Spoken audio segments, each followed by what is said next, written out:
Katie, I'll go ahead and send the screen to you now so you can start your presentation.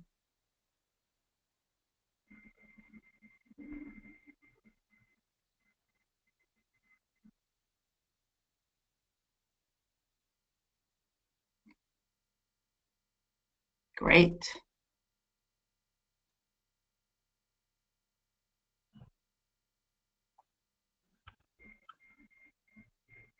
Are you seeing my PowerPoint? I am. So I will go ahead and get started. Good morning, everybody. As Ray mentioned, I'm the adult specialist. Katie, can you lean into your computer more? Because we have a hard time hearing you. Sure. Is this better? Yes. Okay. So I'm the Adult Nutrition Initiative Specialist at Hunger Free Vermont, and we are Vermont's statewide education and advocacy organization with the mission of ending the injustice of hunger and malnutrition for all Vermonters. So at Hunger Free Vermont, my primary focus is the Three Squares Vermont program.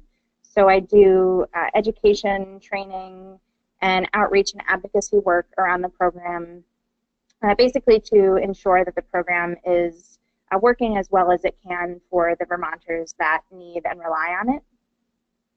So I'll be talking primarily about this program today, but I'll also talk about some of the other programs that can help alleviate the issue of food insecurity for the clients that you're working with.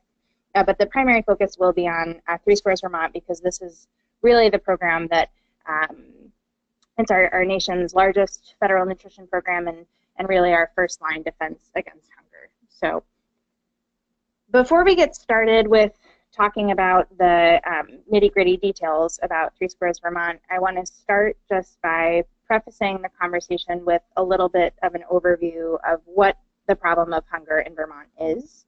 And I'm sure that the folks on this webinar are very familiar with this, but I think that seeing the numbers periodically and refreshing ourselves with the actual data can be a useful exercise. So currently 1 in 9 Vermonters, or 11%, are considered food insecure. And by food insecure, we mean that they lack consistent access to enough food in order to have a healthy lifestyle due to a lack of financial resources. And here in the state, this includes 1 in 7 children. And these numbers are certainly staggering and far too high for our state, but also, these numbers are similar to what the data looks like nationwide.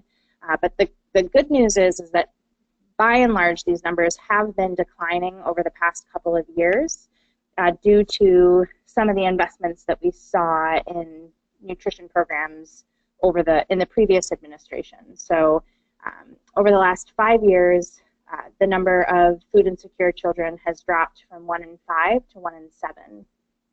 And similarly, the number of food insecure Vermonters has also dropped on the whole from about 1 in 11 to this 1 in 9 figure. So it was originally higher than that 5 years ago. So that's promising on the one hand, because we know that the nutrition investments that have been made, especially in child nutrition programs, from the universal meal program to the increased number of summer meal sites, have really helped children in our state. But where we haven't seen a decrease in food insecurity is amongst our senior population. So this is the population for which hunger has actually increased. So that's something that we need to watch in the coming years. And of course, there are many factors that contribute to the issue of hunger, including issues of income, health, education. Location also plays a part in this. If folks live in a more rural area that's a designated food desert, where they don't have access to a grocery store or a farmer's market to get food, this can also complicate the issue of hunger for folks in our state.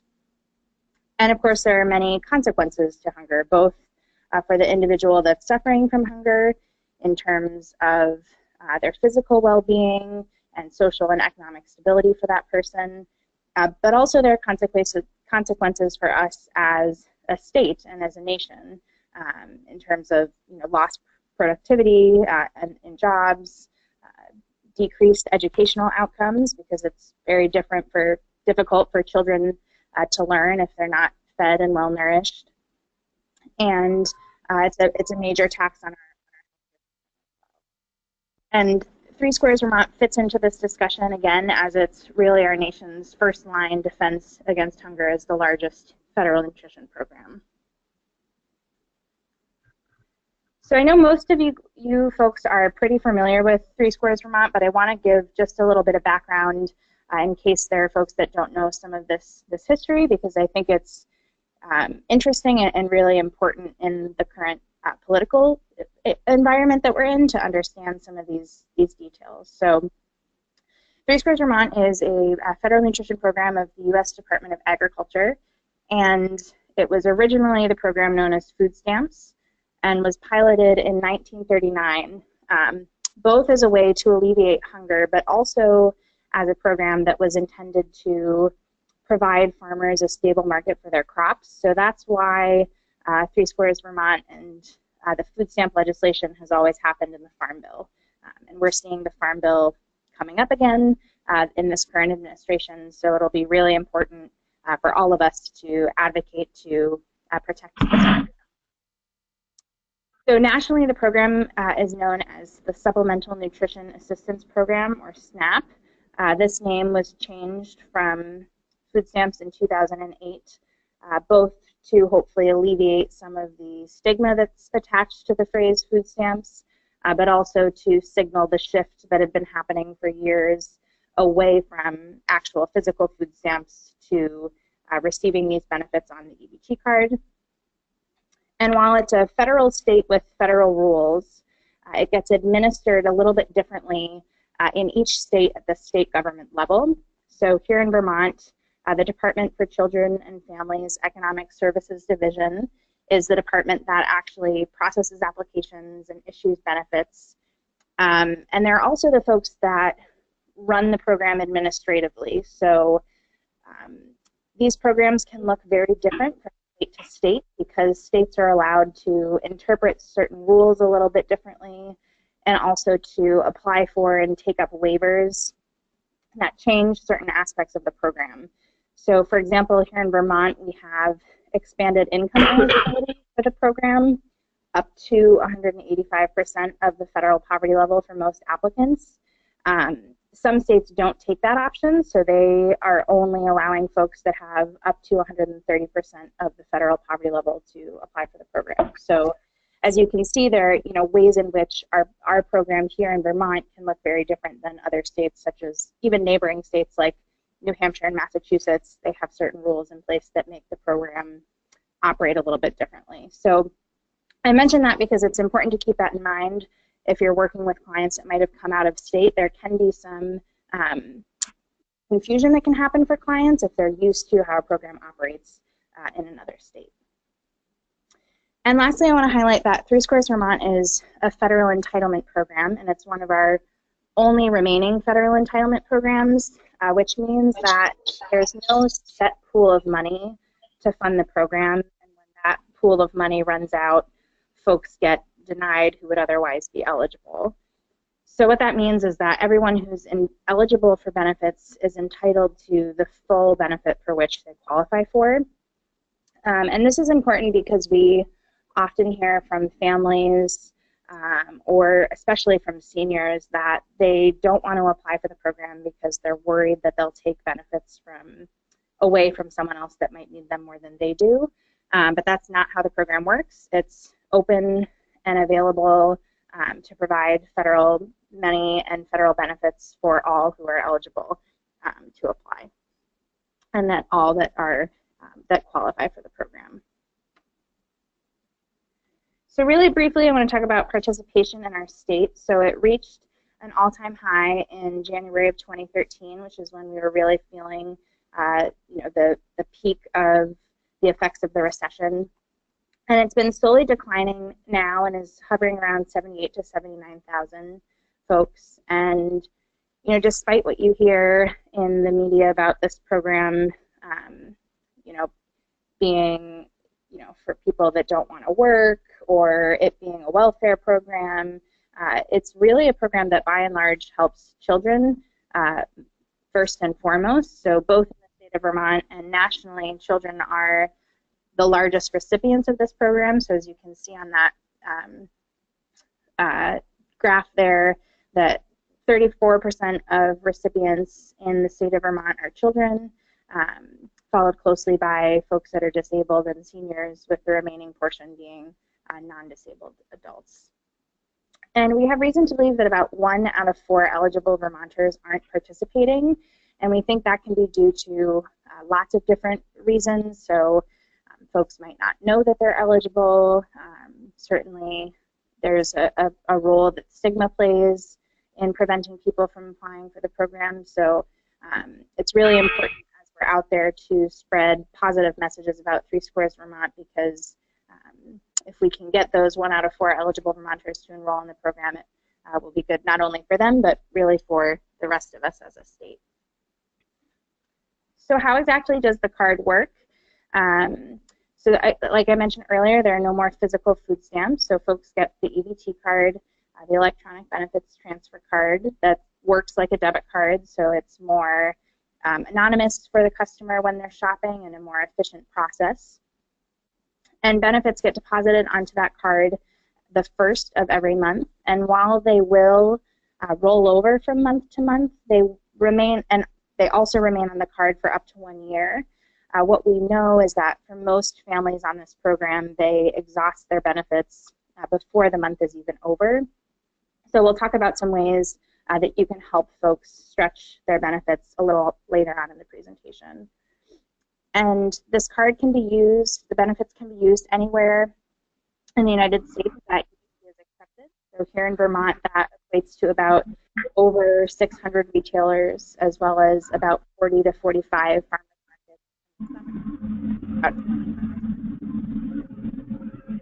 markets. And it's important to note that this card can contain other benefits that your clients might be participating in. So the card can also contain reach up or, and this might not really apply to you folks because of the specific demographic of families that you're working with, but households where all members are 65 and older or are all receiving SSI can get their Three Squares Vermont benefit deposited directly as cash into their bank accounts. And this is just a way to help make the program more accessible to folks that might have some particular barriers to the program. So I want to just talk briefly about the EBT customer service line and ebtedge.com, because this is a great resource to point your clients to if they have questions or any problems with their actual physical card. We hear from DCF that a lot of these types of calls go to them first, which will end up likely taking more of your client's time, and unfortunately the state can't answer certain questions about the actual EBT card because they don't have the information. So if your client is having a problem with their actual physical card, or if the card is lost or stolen, if they forgot their PIN or they're unsure of what their balance is left on the card, they can call this customer service line or visit www.ebtedge.com to get some of the answers to these questions. So the line is open 24 hours a day, 7 days a week, so this is a really great resource for your clients should they ever need it. So what can participants buy with Three Squares Vermont? The short answer to that is essentially food, so bread, cereals, produce, protein, dairy. Folks can also buy seeds and plants that produce food that the household will eat. So this is something that we like to highlight, and especially in the springtime before summer's rolling around, for folks that are interested and want to grow some of their own food or have a garden. They certainly can purchase seeds and plants with their Three Squares Vermont benefits. So this is just something I like to highlight for folks that might be interested in having access to some healthier food right in their own backyard. And key tenets of the Three Squares Vermont program are both hunger alleviation and food choice. So, I think you hear often in the media calls for limiting what types of foods participants can buy with their Three Squares Vermont benefits, whether that's, folks shouldn't be able to buy soda or steak or lobster. And we're really big proponents at Hunger Free Vermont of the idea that families are really in the best position to decide what types of food are best for themselves and their families. And we also know that research shows that the best way to encourage healthy eating habits is to make sure that they're accessible first, so to make sure that they're affordable and within reach for folks, and also that people have the nutrition education that they need in order to shop for that food, to know how to store it, know how to prepare and cook it. So really, we advocate for that first and foremost, that folks have access to nutrition education if they want it and need it. And the one thing that folks can't buy with Three Squares Vermont benefits is hot prepared foods. So this came out of congressional discussion, and it was decided that the program was intended to promote eating at home and self-food preparation. So this is, though, a barrier certainly within the program for folks that are struggling with food security and housing security especially, or folks that are disabled or are having trouble with access to storage for preparing that food. So that's certainly something that's a barrier in the program.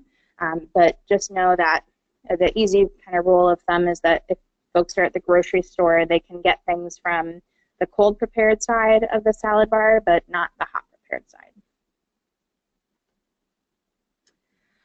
And folks can also use their benefits at farmers markets. So this has been a really great development in the program over the last decade or so, that more farmers markets are equipped with the ability to accept the EBT card. So as I said earlier, about 40 farmers markets in the state accept Three Squares Vermont benefits on EBT cards. And how it works is folks would go to the market booth tent and swipe their EBT cards, say how much of their Three Squares Vermont benefit they'll be using that day, and they get $1 tokens that they can use to purchase Three Squares Vermont eligible foods at the farmers market. And in our state, we're operating a program that I'm sure a lot of you have heard of called Crop Cash, which is an incentive program that's funded by the USDA to help SNAP and Three Squares Vermont participants stretch their food budget. So this program matches Three Squares Vermont benefits up to $10 at a given market day. So if someone goes and swipes their EBT card and they want to spend $8 in Three Squares at the market, they would receive an additional $8 in coupons to purchase fresh fruits and vegetables. So folks can get up to $10 each market day. There's no limit to how many times they go to the market a week or throughout the season, but they can only get the $10 match once at a given market on a given day. But if that market runs twice a week, folks can certainly go twice a week and every week for the summer if they wanted to.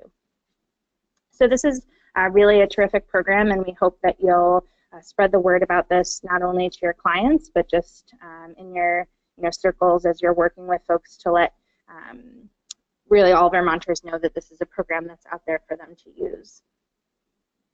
And NOFA, the Northeast Organic Farming Association, has created these really wonderful outreach materials that you can access on their website, or if you'd like some, I'm happy to send some in the mail to you folks. We found that the cartoon has been a really efficient and popular way to do outreach for this program. It's just been really well received by the community, as you can see there. It kind of nicely breaks down exactly how someone would use their benefits and get crop cash at the market, because we know for many folks, if they haven't been to a market before, that process can be a little bit intimidating, and folks might not know what they're supposed to do. So it's nice to have this resource to easily break that down for folks. So before we get into some of the ways that you can help make sure that your clients are getting the maximum 3 Squares benefit, whether that's at the point that they apply or when you're working with them during their recertification, I want to just talk about some of the other programs that can help build off of 3 Squares Vermont, the programs that are connected to it. So we know that for 3 Squares Vermont families with kids, that 98% of those households are eligible for Medicaid, that 100% of those kids should be eligible for free school meals. So this is something to just check with your clients to make sure that if they're receiving 3 Squares, that they're also receiving free school meals. We know that receipt of 3 Squares should automatically get kids free school meals without them needing to apply, but sometimes there can be glitches in the system. So that's just something to be aware of. And also, Justin will talk about this a little bit more later on, but 100% of 3 Squares Vermont families with kids that have age-appropriate children are also eligible for the WIC program. So it's really important that if folks are eligible for both programs, that they use the two really to strengthen their nutrition safety net and maximize these benefits. And households are also, 3 Squares households are automatically eligible for phone assistance, and may also qualify for fuel assistance as well. And given that we're in a political climate that's a little bit anti-federal benefit programs, I just wanted to share this slide quickly as a way to hit home just how important it is to spread positive messages about this program. So I'm sure most folks are at least a little bit familiar with the Universal School Meal Program, which is a program that came from the Obama administration that allows schools to offer free meals to all students in a school if at least 40% of their kids are directly certified to receive free school meals. So this is a fantastic program because it cuts down on stigma and paperwork and helps reach students who might be just above the cutoff for free school meals, who really need help but weren't able to get it before. So when families apply for 3 Squares Vermont, they're not only helping themselves and their children, but they're also helping their communities be able to run the Universal School Meal Program, because the more families or more students in that area that are enrolled in 3 Squares Vermont, the easier it will be for that school to run universal school meals. So this is a message that we think is really effective to help spread positive feedback about this program and positive word about this program, to say that really you're helping your community when you apply for this program. And I just want to say too briefly along that note that 3 Squares Vermont is a program that again helps us all as a state, and it really plays a major role in our state economy. So on average, the program brings about over $125 million into the state economy every year, because there are federal dollars that are coming into our state. Each dollar in 3 Squares Vermont benefits that's spent here generates about $1.70 in economic activity. So it's a really crucial program for our state economy, for our retailers and grocers and farmers and farmers markets. And it's really something that helps contribute to economic growth and job stability in our state. And we also know that it's a program that will cut healthcare costs by improving health outcomes. And we know that children perform better in school when they have access to 3 Squares Vermont. So there was a really interesting study that showed that children that received SNAP as compared to children in the same income category that didn't have access to SNAP were 18% more likely to graduate from high school. So we know, not surprisingly, that this is a program that can really help children. So I want to switch gears a little bit and talk about what you all can do as advocates and service providers to help the families that you're working with receive the maximum benefit for which they qualify for.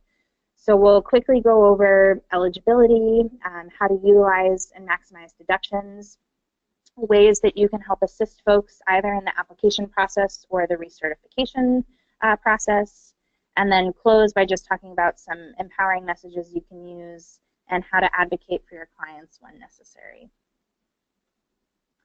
So for the purposes of Three Squares Vermont, a household is defined as people who purchase and prepare meals together. So this means that when we're thinking about who's applying in a house, it's not necessarily everyone that lives in that physical structure. And I'm assuming that for most of you folks, this is pretty cut and dry who the Three Squares Vermont household would be, given the nature of your work. So I'm not going to spend too much time going into this. It's likely that all of the kids in the families that you're working with and everyone living in that structure would be applying together. But there are rules that require parents of dependent children to apply together. And then there are some other rules that make it such that even folks that live together and purchase and prepare all their meals together can't apply in the same household. And the best example of that is ineligible college students. So there are some really particular rules around those folks that disqualify a lot of them for the program. So that could be something that could affect a family's household makeup. So eligibility for the program, for most folks, this is the first door into the program. So gross monthly income is what determines for most people whether or not they're eligible. And so as you can see, as household size increases, obviously the gross monthly income limit increases as well. And it's important to note that these limits change at the beginning of every October. So these limits will be effective until September of this year, and then they will likely increase just a little bit and change ever so slightly for the next upcoming year. And so while most people have to have income under that gross monthly income limit for their household size, there are a group of folks that we call categorically eligible who are automatically income eligible for Three Squares Vermont. So that means they don't have to meet that income limit. And folks are categorically eligible if they receive REACH-UP, supplemental security income, or the Vermont Earned Income Tax Credit. And this is really the one that I like to highlight for folks that work with families with kids, because they're the group that really is going to benefit from this Vermont Earned Income Tax Credit. And a lot of folks might make income just above that 185% level and think that they don't qualify for Three Squares Vermont. But again, if their family receives that Earned Income Tax Credit, they could very well be eligible for the program. So this is one of Vermont's ways to increase access to the program, and it's a great, another great doorway into the program for working families that might think that they are not eligible for the program. So if folks that you're working with aren't sure if they've received the Earned Income Tax Credit, they can call the tax department. It's question 31C on the tax return.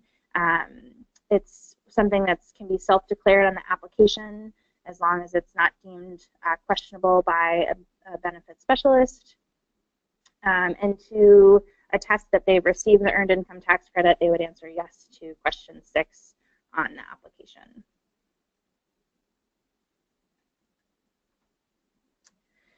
And so I want to transition and spend a little bit of time talking about how to help make sure that your clients are getting the highest Three Squares Vermont benefit for which they qualify for. So eligibility, as we just talked about, is determined by household size and income. But the benefit amount really is going to be based also on the household's expenses. So what determines the benefit amount really is the net income, which we get to after a set of deductions and calculations. And so the closer we get that net income down to 0, the higher the family's benefit will be. So deductions are really critical to maximizing benefits for a family. And there are a couple different deductions that we'll talk about briefly. So some of these happen just automatically. There's nothing the client has to do in order to get them. So there's the deduction for earned income. That's one that's automatic. Folks can deduct their housing and utility costs. Court-ordered child support can be deducted, as well as all child and dependent care costs and out-of-pocket medical expenses over $35 for seniors and folks with a disability. And for every $3 change in net income, a benefit amount changes by $1. So it's not a one-for-one trade-off, but certainly, as you can see, getting that net income down by $3 will have a definite outcome on the client's benefit amount. And on our website that we run, vermontfoodhelp.com, we have benefit calculation sheets that you can use if you're working with a client that might think that they're not getting the highest benefit they qualify for. It's a way that you can check that, and that's something that we're also always willing to help folks with. So folks can deduct any legally obligated court-ordered child support that they pay for a child that's not living in their 3 Squares Vermont household. So the two pieces to this are that it must be verified, so there has to be proof of it, and it has to be legally obligated. So they also have to show verification of official court documents. And folks can only deduct what is both court-ordered and what has been paid. So if folks are overpaying their child support, they can only deduct what's actually been court-ordered.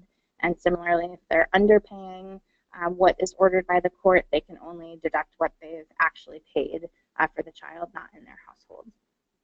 So as you're working with clients at recertification and know that they're paying child support, this is something to keep in mind that can help, again, to increase a family's benefit by reducing that net income. A really important deduction, which can make a huge difference for families, is the dependent care deduction. So this is a deduction that's for households where care is needed so that a household member can work or look for a job and go to school. And it's not just for childcare, but I think given the demographic of folks that you work with, that's the one that's going to be most applicable. But dependent care can be deducted for the care of adults if there's an adult in the household that needs care, so that other adults in the household can go to work.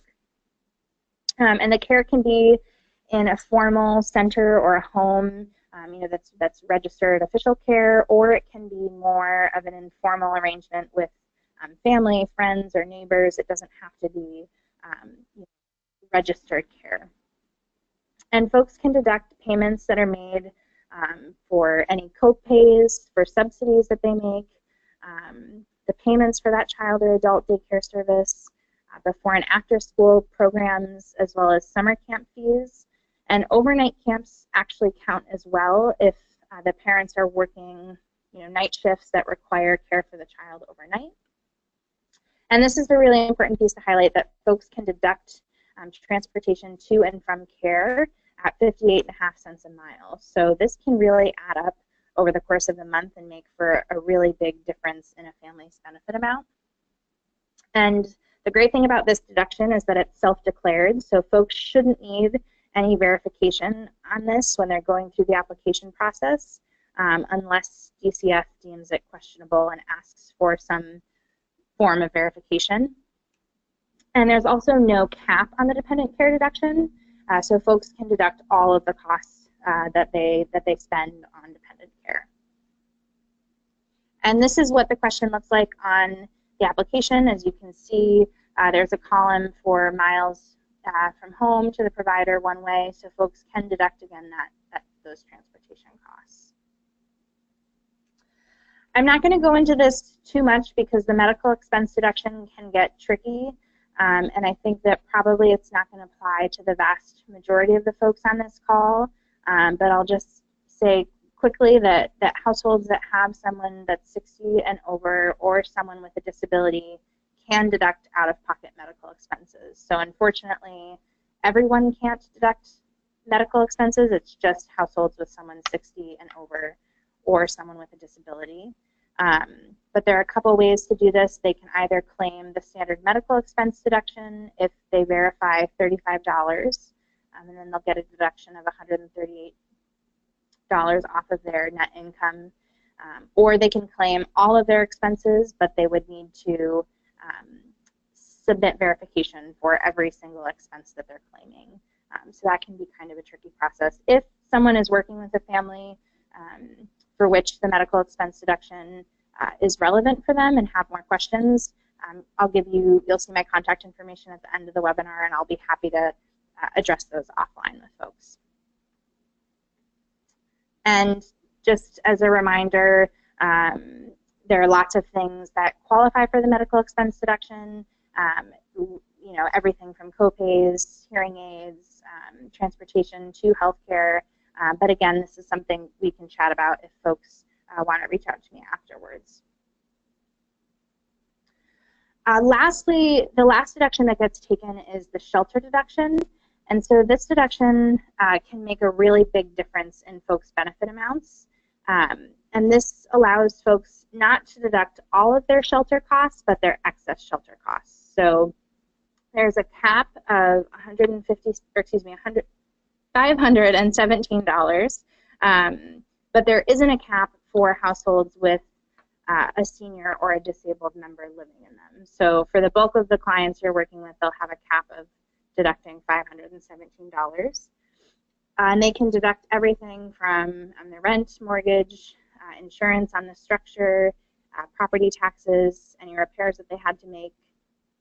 And all households in the state of Vermont, even if they theoretically don't pay much in rent or in their insurance, is eligible to receive this standard utility allowance that gets added into the calculation. So all households get this standard utility allowance deduction of $776. So this is really the state's way to build in a step in this calculation that helps increase benefit amounts for all Vermonters.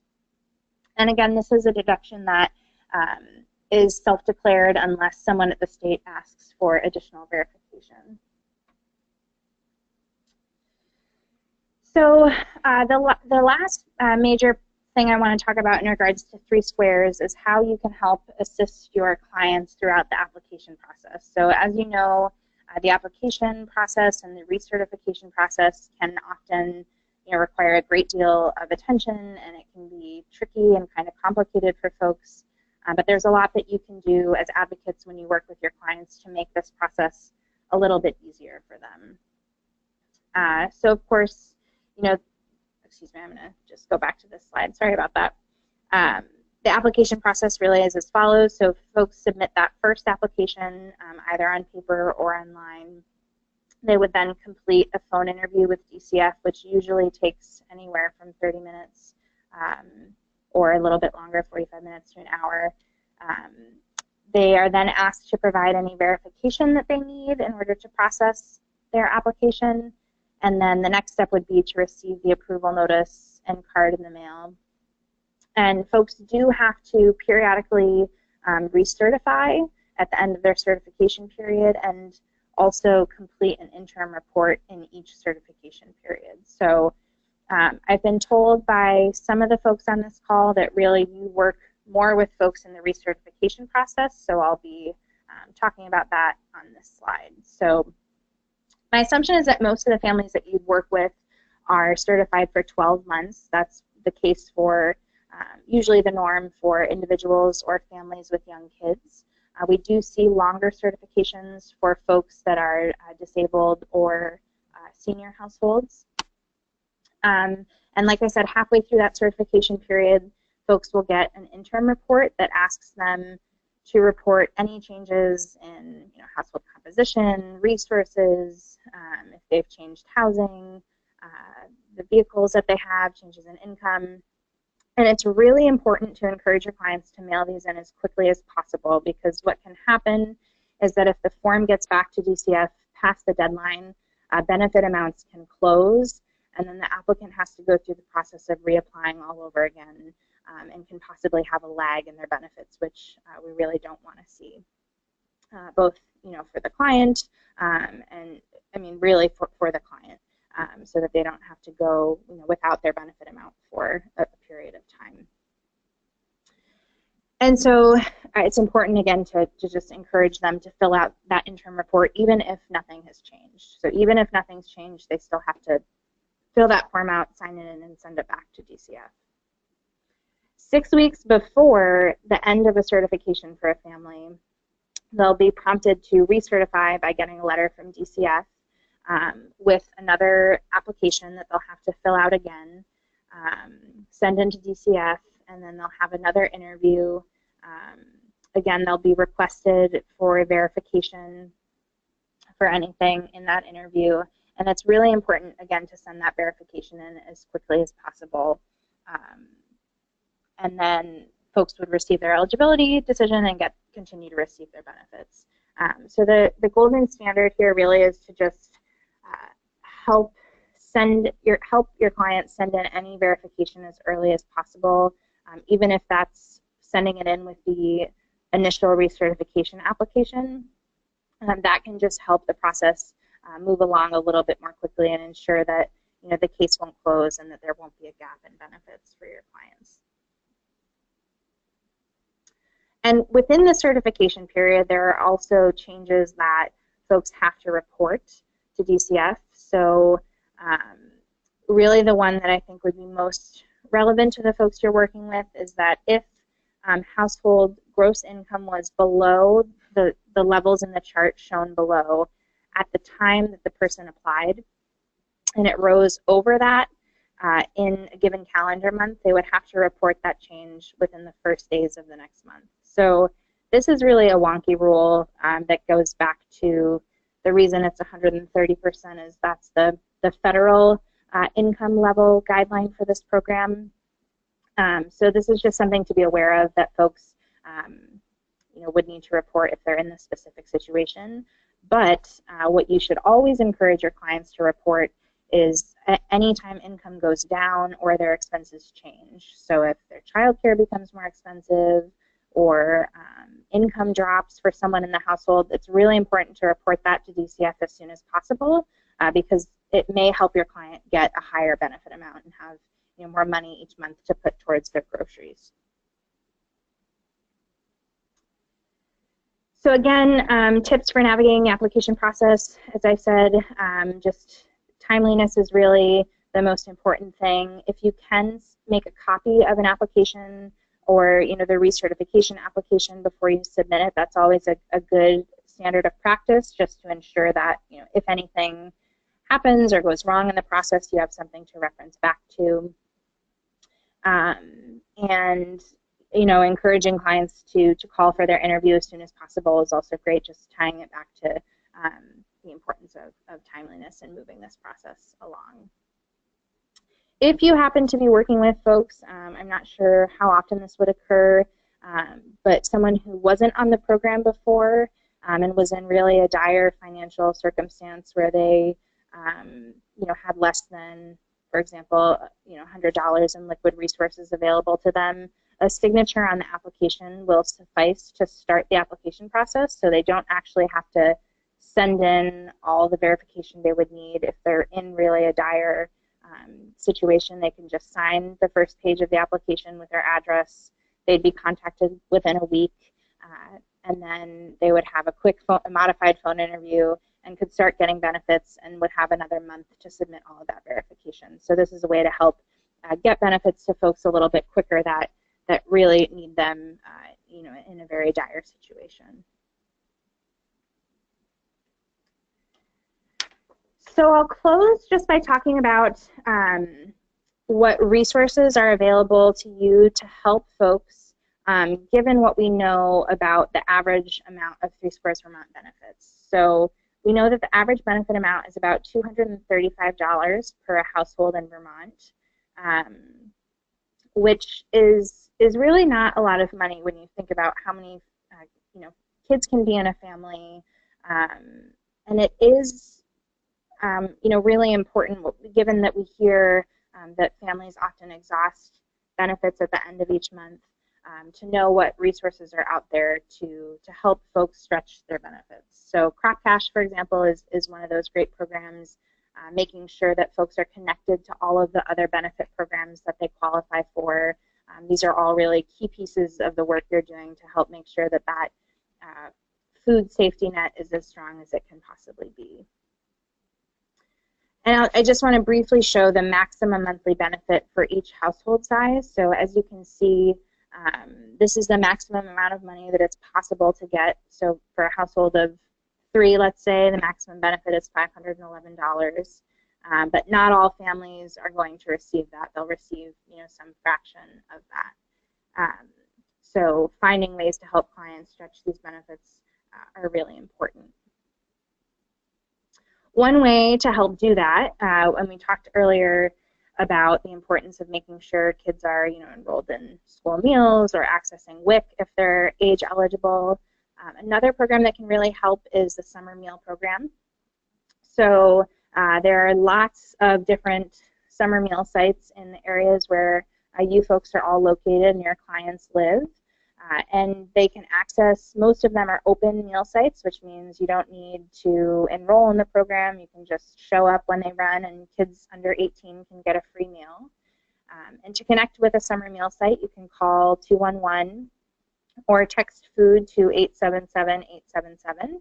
We also have a list of all of the different meal sites that operate per county on our website, hungerfreevt.org. And there's a really nice map on the USDA website where you can type in your location. It'll bring up the closest summer meal sites to you. So again, when school is out and kids don't have access to those free school meals anymore, supplementing the 3 Squares benefit with summer meals is a great way to help folks strengthen that food safety net. Another way to go about doing that is to help provide your clients with nutrition education resources, or put them in touch with different programs that can help them learn to stretch their benefits. So Hunger Free Vermont hosts a program called the Learning Kitchen, where we basically help run these 6-week, usually they're 6-week nutrition courses where some are geared towards kids, teens, or adults, and they're aimed towards a SNAP eligible audience. And it helps folks learn how to shop and cook on a 3 Squares Vermont budget in a healthy way. So nutrition tips, folks walk away with recipe cards that they can use, and with some basic skills to help empower them in the kitchen and in the grocery store to purchase and prepare the types of healthy foods they want for their family. So it's possible. We have had some housing sites in the past that will host the Learning Kitchen, but if anyone was interested in hosting one, we do some of the back-end administrative work, but then we have hosts volunteer to host the actual series, so that's an option. Another great resource is to just call 211 and find out what nutrition education classes are available in a given day or week or month for folks to point them towards. You can also connect with your local FNEP coordinator, the Expanded Food and Nutrition Education Program. So they also have some cooking education courses, and a given FNEP educator in particular areas of the state that can meet with clients and talk with them and talk about nutrition ed.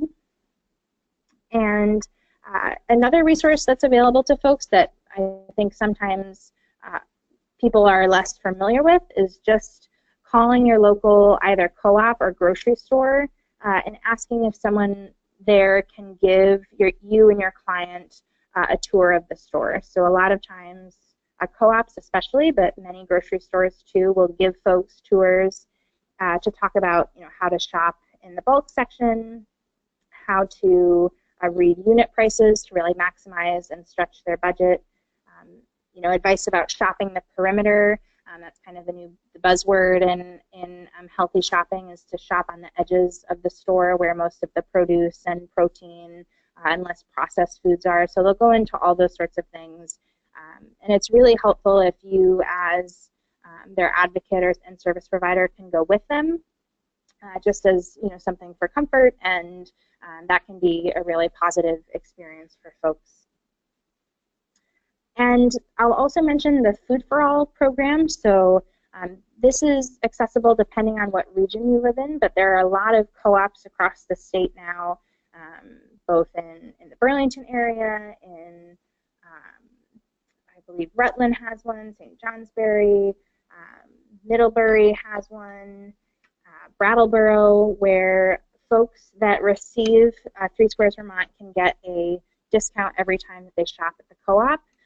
So they just go to the storefront and can apply for this program. Each application process is a little bit different, but this is a really great resource for folks that live near a co-op.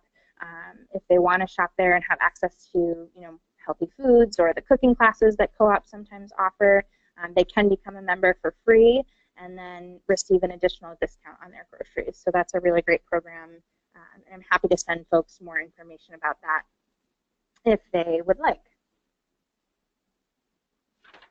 And so what else can you folks do for your clients? So I think it's really important to spread positive information about these benefit programs that they may receive, so to talk about them in a positive light, to reinforce the fact that these really are programs that benefit all of us. I think that the more that we can instill a sense of positivity and make people feel good about being on these programs, I just think that that can go a really long way. And advocating for improvements when needed. So if you notice that there's something in the program that's not working for your clients, let us know or let the state know. And our state government is really responsive, we find, to helping us make positive changes to this program. So if you're finding something that's not working for your clients, please let us know what we can do to advocate for change and help. And lastly, some tools you can use. As I mentioned, we run Vermont Food Help, which is a really comprehensive website about Three Squares Vermont and some other nutrition resources for folks. If you haven't already signed up for our Three Squares e-update, you can do that on Hunger Free's website. It just basically sends folks information about any updates or changes to the program, and is a really good tool to just kind of stay on top of what's going on in the Three Squares Vermont world. And we also have a YouTube site where we periodically post different trainings. So if you were looking for that, that's another good place to check. And really quickly, this is just a screenshot of our Vermont Food Help website. So as you can see, there's an outreach toolkit for service providers with a lot of good information about the program. There is some translated material available for folks that might need it, as well as a button where you can ask us questions. You're more than welcome to just shoot us an email at any time, but if your clients had a question or if you wanted to use this method, you can certainly do that as well. So thank you, everybody. I think we've got a little bit of time, so hopefully at the end, if folks have any questions, we can ask them. But I just want to close by thanking everybody for the great work that you do.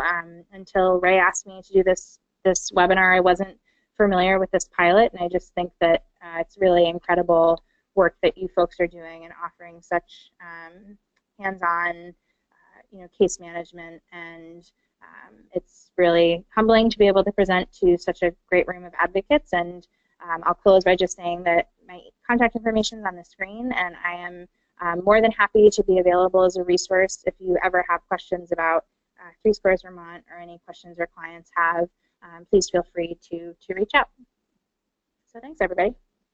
Great. Thank you so much, Katie, for that great presentation. I think there was a lot of very valuable, useful information for our folks in the presentation. And as a note, I'll go ahead and send everybody follow-up email with this information, with the presentations and the slides for your reference. So we have Justin Palmicala from our WIC Rutland office, and I'm going to go ahead and send the screen to him so he can start his presentation. Justin, are you with us? I'm still here, yeah. Can you guys hear me? Yes. Great. Okay, let's see. Are you guys seeing my screen? Yes. Okay, perfect. All right. So great. Yeah, thank you very much, Katie. I definitely didn't know that it was so there's so many like complicated little intricacies to three squares, so that was super helpful. So hi everyone. I'm Justin Palmacala. I'm a public health nutritionist with WIC in the Rutland office. And I know I only have about half an hour, but I was going to try to cover kind of a little bit of what Katie did, a little background on kind of food insecurity and hunger in general, and then talk about some of the other resources available to kind of help combat this. I'll definitely kind of put an emphasis on WIC and talk about that and kind of how we help with that. And then I was going to try to end it with a little, hopefully some helpful tips on kind of how to kind of have these tough conversations with folks around kind of hunger and food insecurity and, and kind of poverty in general, because it's just a very sensitive subject, and there's, it's very important to kind of how we have these conversations with people and what kind of changes we're hoping to make. So to just kind of start, this is just some nationwide data in terms of food insecurity. It's a little bit older, so it's about 2013. So nationwide, it looks like about 14% of all households and about 21% of kids. Oh, that's not good, huh? Well, if I randomly disconnect from this, you guys will know why. So about 14% of all households, about 21% of children kind of fell into food insecure households. And really the big takeaway from this that I got was really that second point, stating that households with children are nearly twice as likely to be food insecure. That's a huge risk basically for our children to be facing. So then we wanted to really kind of look at Vermont and kind of how are we doing. And, like Katie said, we're right about nationwide, for better or worse in terms of that, we're hanging right around where they are in terms of their data. So about 13% of our households are food insecure, and about 21% of Vermont children are living in food insecure households. And the seniors, too, seem to be definitely kind of an extra sensitive population that I think definitely falls under the radar oftentimes. But, if we look at these numbers, and these are from about 2012, that's 100,000 Vermonters living in food insecure households, which is really a tremendous amount of people, especially when we'll take kind of a look at really some of the impacts of food insecurity and what that really means in terms of, how it manifests in terms of kind of development and things like that. So it's really, that's quite a few Vermonters that are struggling with this. And then Hunger Free has an extra kind of category where they dial in and they tracked food insecure households with hunger. So these are kind of even a more extreme subset of the population. So these are food insecure households that are also they're frequently to be they're hungry on a frequent basis, basically, and struggling with their intake. And parents and kids are kind of they're kind of compensating for their income, and they're missing meals, and they're really struggling with hunger much more often. And this is definitely, this is less than what the other numbers were, but it's still a pretty significant amount of people. That's around 40,000 people that day to day are really struggling with hunger. And we can take a look at really what that means for them. So kind of, is this in full screen mode? Yeah. So what does this really look like for families? We can say that they're food insecure, but really what impact is that having on them? And I think probably the best term to describe it on here is it's a biopsychosocial event. It has a tremendous impact on families. It influences, their biology, their psychological development, their social skills and social development. We can look at just the raw kind of biology of kind of the less than optimal nutrition that is usually coming with these families and the effect that it has on kids and adults. We often hear of parents who they're skipping meals, they're not eating enough, they're making sure their kids are eating before they are, which is just amazing, caring, perfect thing that they should never have to do just to make sure that their kids are getting by. And it really, it manifests itself in a lot of outcomes kind of down the road. And really this last point was it was just amazing to me that in this more than 30% of the families struggling with food insecurity are having to choose between, food or healthcare, which is just incredible. And that's such a, I can't even imagine having to make that sort of a decision like on a day-to-day basis. So it has just a tremendous impact on families. These are families that, especially for the folks that you guys are working with, if they're struggling with housing as well, these are families that there's going to be toxic levels of stress on day-to-day basis, just in terms of, Maslow's hierarchy of needs. If they're struggling with housing and they're struggling with food, we know that's going to affect, just kind of the neuroscience. They're not going to be able to do long-term planning. That's going to be much more difficult. They're going to be really focused on day-to-day survival things. Let's get housing. Let's, when's our next meal coming? How are we going to get our next meal? This really kind of puts them at an impasse when it comes to, long-term planning on different, things like educational changes or employment or different things like that. It just makes things very difficult for them. And we can take a look at really the impact on children. So this one really focuses just on the pure physical effects of food insecurity on children. So these kids they're much more likely to be iron deficient, and they continue that into adolescence. And as an infant and or as a child, iron is crucial for brain development. So this is a huge problem. They're much more likely to be lower bone density. So they're not getting the vitamins, they're not getting the calcium, they're not getting the calories that they need to really support their optimal growth. They're way more likely to be hospitalized, and I know Katie had kind of touched on sort of like the economics of health a little bit. These families are much more likely to go to the ER for hospitalizations, which we know drives up healthcare costs. So we know it's a very, and it's an expensive community problem. And like she was saying, the more people we all get succeeding, we all benefit from. Basically, we all benefit from, especially our children being healthy. It's just a win for everyone. And kind of this top point, it really does contribute to just toxic stress, and it really makes parenting hard, and it really can impact their mental health. No parent wants to not be able to provide for their kids. It's a tremendous amount of stress.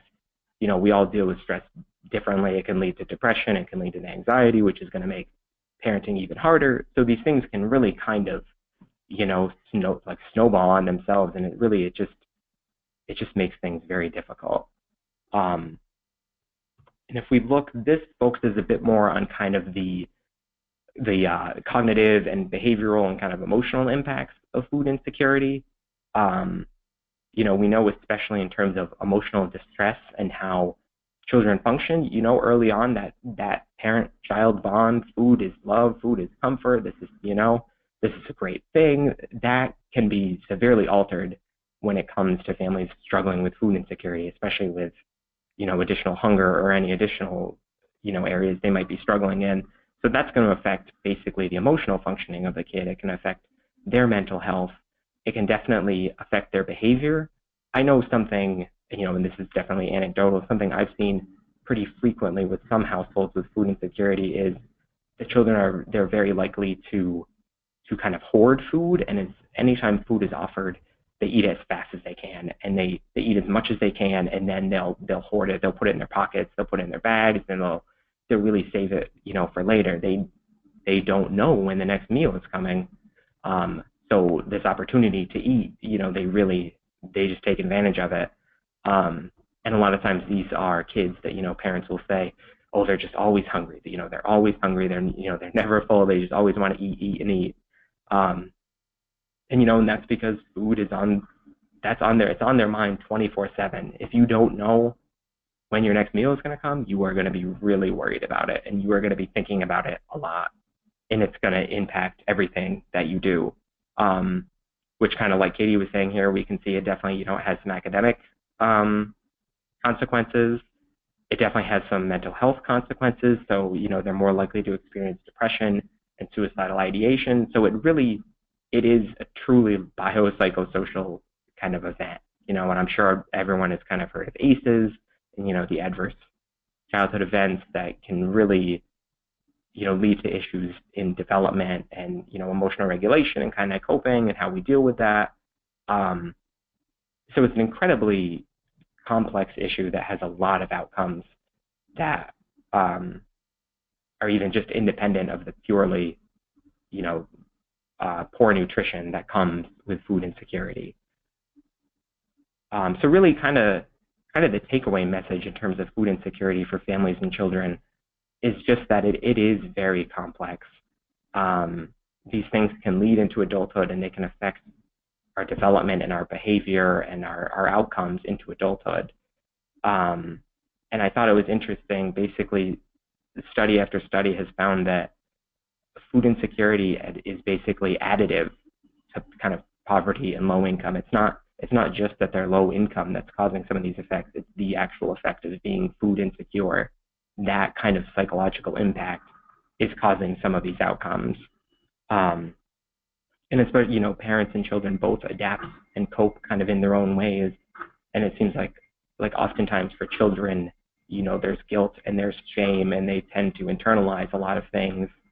And, obviously there's still the stigma of being labeled poor, and there's just a lot to deal with when it comes to food insecurity. But the good news, there is some good news. So like Katie was saying, 3 Squares is huge. 3 Squares has a ton of great impacts. So, we see that it reduces food insecurity and improves children's diet quality. WIC is also amazing. WIC does a lot of great things in regards to food insecurity, decreases the risk of poor health, anemia, and malnutrition.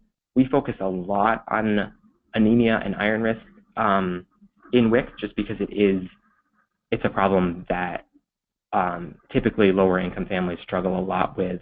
When we think of like anemia and getting proper iron, a lot of times, red meat is a great source of iron. Red meat is also a little more expensive. Vegetables are a great source of iron, but vegetables are expensive, and, kids and picky eating and vegetables, those don't always go great together. So it's nice to see that 3 Squares and WIC are actually really having an impact here nationwide in terms of our health and well-being and food insecurity. They have higher achievement in math and reading with 3 Squares, which is amazing. Improved diets, lower risk of diabetes. School meals, like Katie was saying, they improve behaviors, social interactions, and academic performance. So these all have amazing long-term effects on our children. And, and when the children of the community are doing well, then, we're all going to be doing well. So I'm going to switch gears a little bit to talk a little bit more about WIC. So WIC is a nutrition education and supplemental food program. So we serve pregnant women and children up into the age of 5. So like 3 Squares, we're similar that we are a federal program, but each state does things a little bit differently. So in Vermont, it's done through the Vermont Department of Health, and we have 12 different offices throughout the state. So we hold clinics in our offices, and then we hold a lot of outlying clinics kind of in the community, trying to reach as many people as we can. So I won't read the whole mission of WIC, but basically, we're here for nutrition education and, for healthy outcomes for women and children. One of the big takeaways for the mission of WIC that I'd like to focus on is basically the referral piece.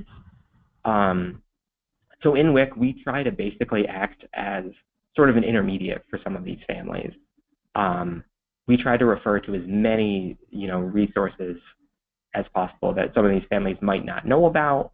I know we do a lot of dental referrals, medical care provider referrals, behavioral intervention referrals, children with special health needs. So we refer to FNAP, 3 Squares. We're really trying to kind of close the gap in terms of their access to resources and get them involved with anything that they need to be. And this is kind of how we made the connection with housing that I'll talk about a little bit more later on. But I know a lot of the families that we see, housing is a very common concern, especially in Rutland. Low-income housing is very tough, and there's a lot of people doing really great work to try and make sure that they receive adequate housing. So I'll go into kind of the details of how we work with that in a little bit. So WIC ensures that children get a strong, healthy start in life. And I just love this slide because that picture is pretty amazing. So this is just some nationwide data about WIC. So about 8 million mothers and young children each month, and there's about 10,000 clinics nationwide. Each state kind of does it a little differently. It's not done through state government in every single state.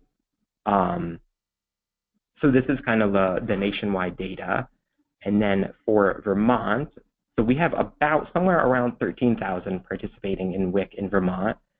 So like Three Squares, I know that our participation recently has been struggling a little bit. And I'll go into our eligibility a little bit more too. But kind of like Katie was saying, there's certainly stigma definitely plays a role in regards to participating in WIC.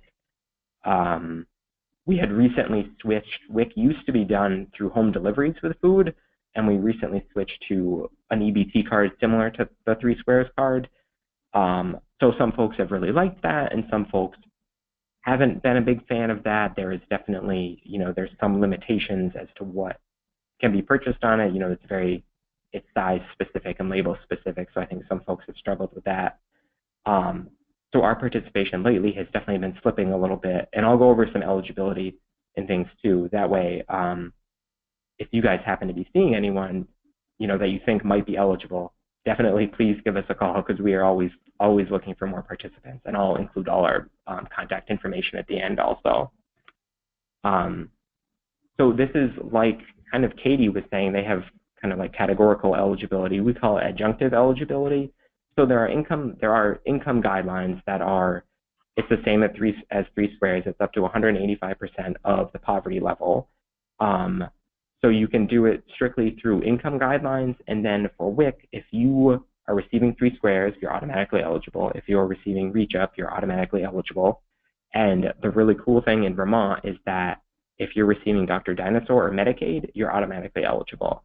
And then really nice thing about that is that in Vermont, the Medicaid or Dr. Dinosaur income guidelines, I believe they go up to 300%. So you can basically you can be making a lot more money and receiving Dr. Dinosaur and then also be eligible for WIC.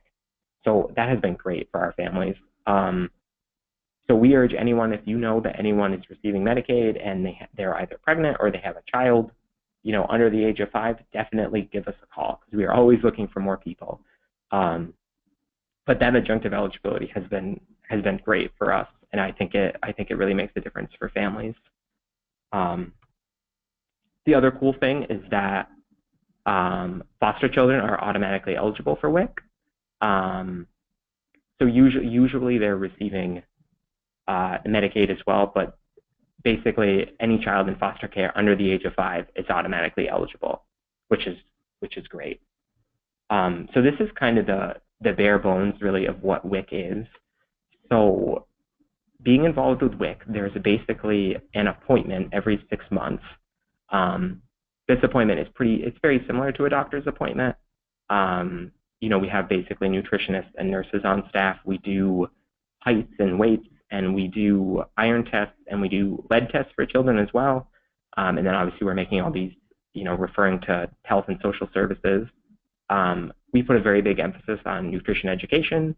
So, we talk a lot about healthy shopping, preparing meals, very age-specific things. We talk a lot about weaning. We talk about, different, transitioning to solids, transitioning to milk, getting involved in early dental care. So we put a really big emphasis on nutrition education that sometimes doctors might not have kind of time for it during their visits because they're covering so much else.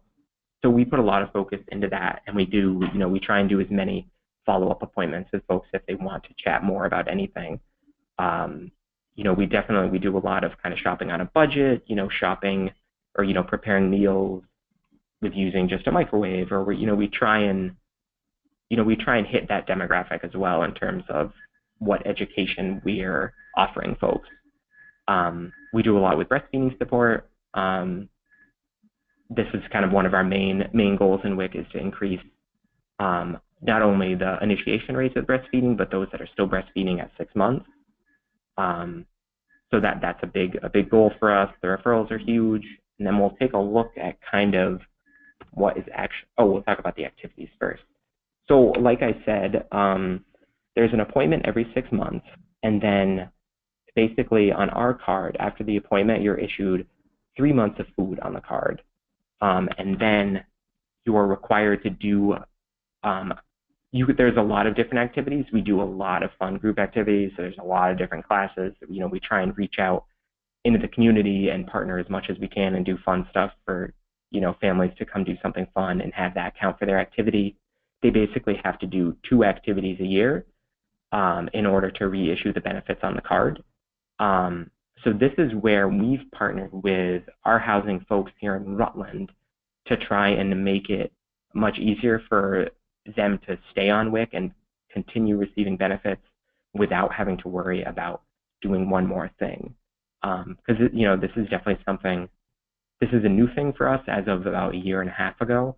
And, we definitely heard in the beginning that this was a barrier. Having to do extra things throughout the year is a barrier for families. They might not want to, or they might not want to come to an event, that's our event, just because they don't want people, knowing that they're associated with us. So there were some issues with this. So we've tried to reach out into the community to make this as easy as possible. So the cool thing in Rutland is we have it set up. So we printed out a whole bunch of different nutrition lessons and plans from cookingmatters.org. And the case managers at the Homeless Prevention Center here in Rutland are going to be able to do those lessons with families on their house visits. So for anyone, they showed a great interest in, hey, we're talking about nutrition already. Like, they want to talk about nutrition. How can we partner to make this easier for families, basically? So now they're going to be able to do those lessons with the families at the house visits that they've already been doing. And that will count for their activities, so we'll be able to reissue benefits for those families without them having to do anything specific or anything different, or having to, really have to make an effort to get something else done. So I think that's great, and I'm hoping that it's something that we could set up around the state to really increase retention for our WIC participants, because doing the activity has definitely been a barrier for some of them. So really what we're looking to do in WIC is just build a community of support. We're here basically to help families, and we're here to help them especially get access to all the resources in the area that they might not be aware of. So, for instance, we see a lot of folks struggling with housing in our WIC, so we try to refer as often as possible. Hey, have you chatted with them? Are you guys working together? Like, how's that going? Like, so we try and just make sure that they're connected to everyone that they could be connected to. So this is kind of a look at really what the WIC food package is. So it's a really good amount of food. So for our typical kind of toddler package, they would get a dozen eggs, 3 gallons of milk, a pound of cheese, a thing of yogurt, and that was a new thing that was added when we switched to the card, which has been really exciting. So they can get one of the big, kind of like the 32-ounce tubs of yogurt, or they can do some of like the squeezable yogurt tubes, which I know kids love, so people have really liked that. Whole grain breakfast cereals, whole grains in terms of bread and rice and pasta, and the variety on the card is so much better than when we were doing home delivery. So now that they have the card, I think there's somewhere around like 40 to 50 different cereals that they can pick from. There's 10 to 15 different kinds of bread and pasta and rice. So it's opened up a lot of variety for folks shopping. And now with shopping with the card, they can do it at their own convenience instead of, us delivering, like 5 gallons of milk to their door at 4 a.m. in the winter and hoping that it doesn't freeze, or delivering it in the summer and hoping that all the food doesn't spoil before they get to use it. So I think in terms of waste and things like that, I think the switch has been amazing. So they can do beans, they can do peanut butter. We have different kinds of food packages depending on who the participant is. So for breastfeeding women, they get a bigger food package, and they can get, they're allowed fish on there, so we can do, there's canned salmon or tuna or sardines. I think there's one more that I can't think of. But basically, they receive a lot more food on the card, which is nice. And they receive foods up until the baby is a year. If mom is doing just some breastfeeding or, fully formula, they receive foods until the baby is 6 months. And then juice is on there, and there's fruits and vegetables and meat and infant cereal. These typically go on the card when the baby is 6 months.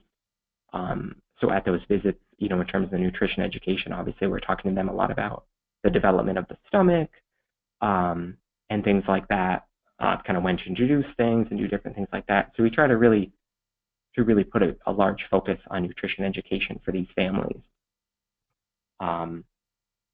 So on the card, there's also basically a fruit and vegetable cash amount. So there's $8 for a child each month. And as we can see, this is basically always used, which was incredibly encouraging to see. We can check to see what percent of different items folks are buying, and like unanimously throughout the state, parents are just loving the fruit and veggie benefits. So they're spending all their fruit and veggie money, which is great. Another cool program that we do, it's called the Farm to Family program. So basically, we get their $30 coupon booklets that you can use at farmers markets. So this is an awesome program, and families love it. And we only get kind of a set amount of these based, on funding and the budget. But we basically always run out of these, which is awesome. So we always go to the farmers markets, and we try to bring different recipe cards and make something fun, and they pretty much come and get the coupons, and then they can shop kind of throughout the year at the summer markets. So that's really great, and that really helps them, shore up in terms of making sure they're getting enough fruits and veggies. So really, kind of bringing it back, kind of like what Katie was saying with the economy, it's a program that really does pay off. It has great health impacts. It really does. It can bring money into the economy. It definitely can support local farmers. WIC is great at bringing healthy food to local communities, and that last piece is just really fostering community partnership and access to healthy food. We really try to, establish a community that really cares and tries to make sure that families are getting the healthy food that they need, and that they're accessing all the resources that are available and that they would benefit from. So this is our Rutland information, but obviously you can find all of our information at healthvermont.gov/WIC. So each office kind of has their own website, and I believe each office has their own Facebook too. We've dabbled in the social media game, but so far it hasn't. It's had its ups and downs, but we're trying on that front too. So definitely, obviously, if you have any questions, my contact information will be at the end. So feel free to shoot me emails, or check us out, or give us a call. Or if you ever are not sure if someone's eligible, feel free to contact us. And like she's saying, we're always looking for more referrals. So by all means, definitely let us know if you ever think someone is eligible. And then I just wanted to talk a little bit about kind of some other resources that are available too that can really help with food insecurity. So Cash Crop, I know Katie had talked about that's a really cool program, and the comic, we definitely use that a lot when talking about it with families, and they really like that. They're like, oh, hello. They're like, oh, that doesn't seem that hard, and then we find that they had great success with it, and they're using it basically weekly, which is awesome. So that one's great. So fruit and veggie coupons, we have a provider here in Rutland that has started this. I'm not sure if other providers statewide are doing this. Basically, what they're doing is, so it's any family that receives 3 squares is eligible for fruit and veggie coupons.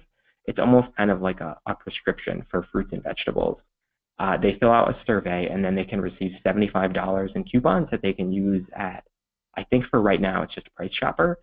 And then they basically come back in a month, fill out another survey, and can get another $75 in fruits and vegetables, which is great.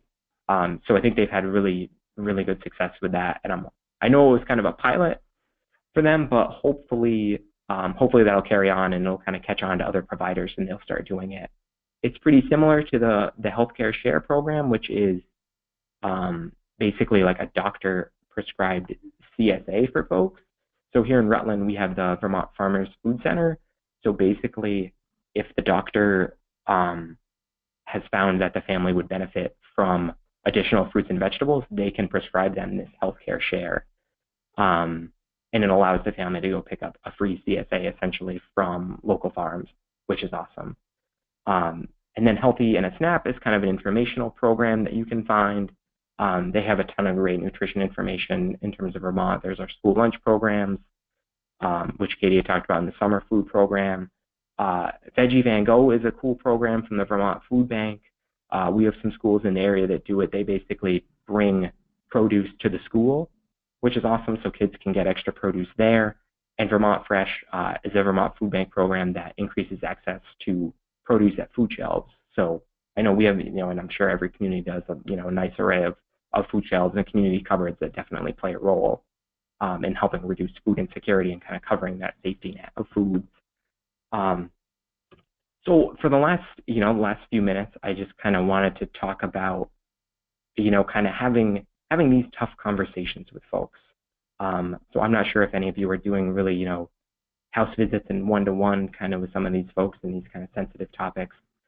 But it definitely can be tough, and I really liked this comic because I feel like sometimes this is how a lot of, especially medical things end up going. So we have all this information, and we have this natural kind of writing reflex that we want to fix it for the other person, and it's just as simple as, why didn't that person just listen to me? Like, if they just listen to me, I'll fix it. They just have to do X, Y, and Z, and things will get better. But how do you get the other person to listen to you? Do you do like he did here and just say, well, you need to stop overeating, and you need to do blah blah blah blah blah. And really, kind of what we found is that the best way to get folks to listen is to just genuinely listen to them. And a lot of times, this involves really listening to them, as opposed to kind of waiting for your time for them to hear your opinion. Instead of sitting there thinking about what you're going to say, really listen to them. Empathy is huge here. These are families that are going through a lot. They want to make changes. There's just a lot of stress going on, and you have to empathize with that and really try and understand what it's like on a day-to-day basis for some of these families. So WIC is very big into motivational interviewing. I'm sure probably a lot of you are kind of familiar with it. These are kind of the tenets of it. Basically, it's just kind of a switch from the sort of, I'm the expert, I have the information, I'm going to tell you how to fix this, to being more of just a really participant-centered kind of guiding approach to them, helping them come to their own goals and conclusions and what they want to change, and really assisting them with this kind of behavioral change. These families are definitely dealing a lot, especially with housing and food insecurity. These are pretty basic tenets that, you have to be sensitive to. They're not, especially making wide-arcing nutrition changes with folks struggling with housing and not having enough food is really, really tough. So, we want to focus on, we want to ask them a lot of open-ended questions and really let them fill in the blanks and tell us what's going on with them. We really need to listen. Reflections are huge. It really lets the other person know that you're listening. Statements are, wow, it sounds like you're going through a lot. It sounds like that must have been really hard for you. Things like that go a long way with folks, and just letting them know that you're listening and you care and you want to help. Empathy is huge. We want to be aware of kind of their readiness for change. The stages of change. We can't hop into trying to make a goal for someone immediately if they're still in pre-contemplation and they don't even think there's a problem. And really the biggest thing, with talking, is just being really non-judgmental. We don't want to come across like we're judging them and telling them, they have to do blank.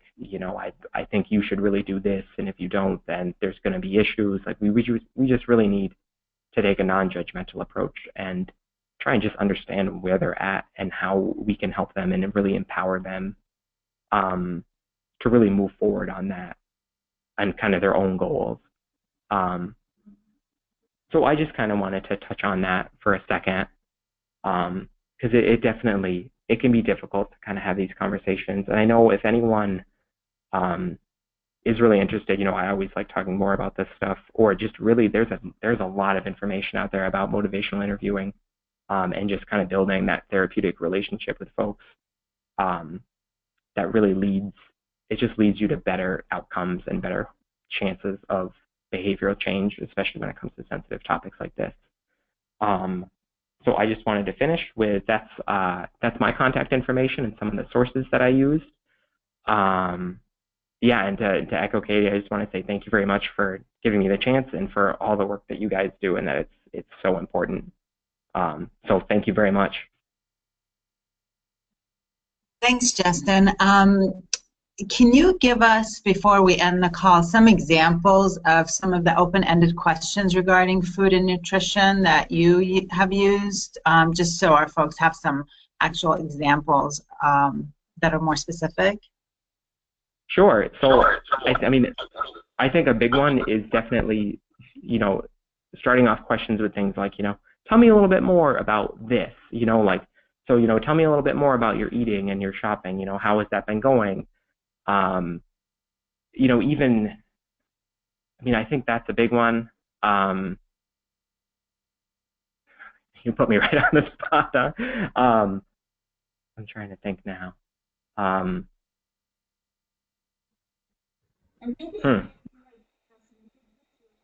Sorry about that. Yeah, no, that's okay. I definitely should have had some better examples. Yeah, is it okay if I send the group kind of some more options and stuff later on about that? Yeah, that would be wonderful. Okay, I will do that. Sorry that I kind of froze up for a sec. If it's helpful too, we also have a food insecurity screening document that kind of walks folks through a couple of questions that I think Justin's getting more at, like kind of that you know, communication piece and having a conversation in a non-threatening way, and ours might offer some kind of more technical questions folks could ask if they're really trying to get a sense of like what the food insecurity status is, and has it been getting more difficult for folks, and helping them tease some of those things out. So I think maybe those two tools could work really well together, if that's of interest. Yeah, I think that would be really helpful, because you definitely, want, yeah, you really want to get an idea of really what the status is. Also, like if it is something that is a really serious concern for them, and you might need to ask some of those more kind of yes/no questions to really get at that first.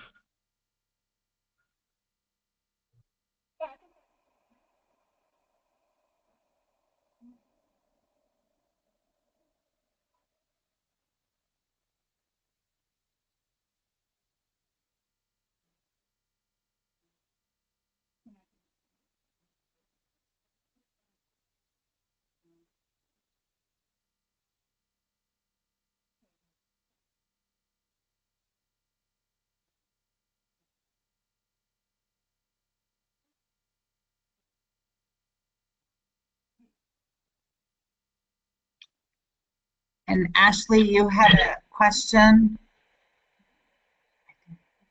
Ashley, are you there?